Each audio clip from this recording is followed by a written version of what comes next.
سوال نمبر 16، کیا عورتیں آپس میں باجماعت تراویح پڑھ سکتی ہیں؟ بلا شبہ عورتیں باجماعت تراویح پڑھ سکتی ہیں، یعنی اپنے گھر میں اگر عورتیں کچھ جمع ہو جاتی ہیں، مان لیجئے گھر کی بڑی فیملی ہے، ساس ہے، بہو ہے اور بچیاں ہیں، سب مل کے گھر میں اگر تراویح جماعت سے پڑھتے ہیں، اس میں کوئی حرج نہیں ہے، اس میں کوئی حرج نہیں ہے۔ ہاں یہ نہیں کہ لاؤڈ سپیکر سے پورے گاؤں میں ایک بنا کے مسجد الگ سے بنائیں، اس طرح کی کوئی دلیل نہیں ہے، ایسا نہیں کرنا چاہیے۔ الگ سے عورتوں کی مسجد ہمارے علم میں اس کی کوئی دلیل نہیں ہے۔ عورتوں کی مسجد نبی صلی اللہ علیہ وسلم کے زمانے میں ہم نے کبھی سنا نہیں کہ یہ عورتوں کی مسجد ہے، ایسا نہیں ہوتا ہے۔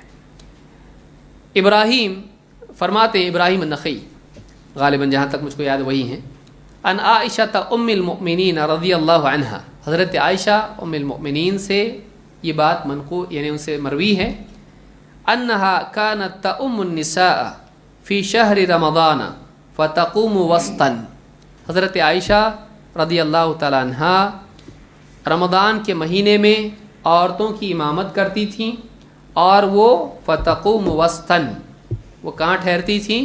صف میں درمیان میں۔ یعنی دیکھیے یہاں پر یہ جو مردوں کی صفیں ہیں یہ صفیں ہیں، ٹھیک، امام کہاں کھڑا ہوتا ہے؟ آگے، لیکن عورتوں کی جب صفیں بنیں گی تو امام ان میں سے جو ہوگی وہ کہاں کھڑی ہوگی؟ صف کے اندر، صف میں درمیان میں۔ فتقوم وسطاً، وہ آگے ہٹ کے نہیں کھڑی ہوگی بلکہ صف میں کھڑی ہوگی۔ تو اس طرح سے عورتوں کی جماعت بھی بن سکتی ہے اور عورت عورتوں کی امامت کر سکتی ہے، عورت عورتوں کی امامت کر سکتی ہے۔ آج کل ہمارے جمعہ بھی پڑھانے لگی عورتیں، اس کی کوئی دلیل نہیں ہے۔ جمعہ خطبہ اور یہ ساری چیزیں ہوتی ہیں اس میں وہ مرد ہی پڑھائے گا۔ کیوں؟ عورتوں کے ساتھ کیا زیادتی ظلم ہے؟ نہیں ہے۔ یہ اللہ تعالیٰ نے کام کی تقسیم کی ہے، جمعہ ہے، عیدین ہے، یہ اللہ تعالیٰ نے مردوں کے ذمہ رکھا ہے، اس لیے کہ اس میں اظہار ہے، اور عورتوں کے لیے اظہار ہے کیا؟ عورتوں کے لیے کیا ہے؟ اخفاء ہے، ان کے لیے پردہ ہے۔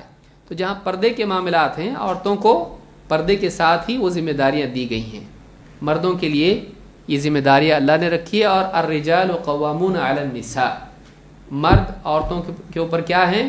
قوام ہیں۔ تو جمعہ اور عیدین وغیرہ کی ذمہ داری مرد امام کے اوپر ہے، وہی اس کو نبھائے گا۔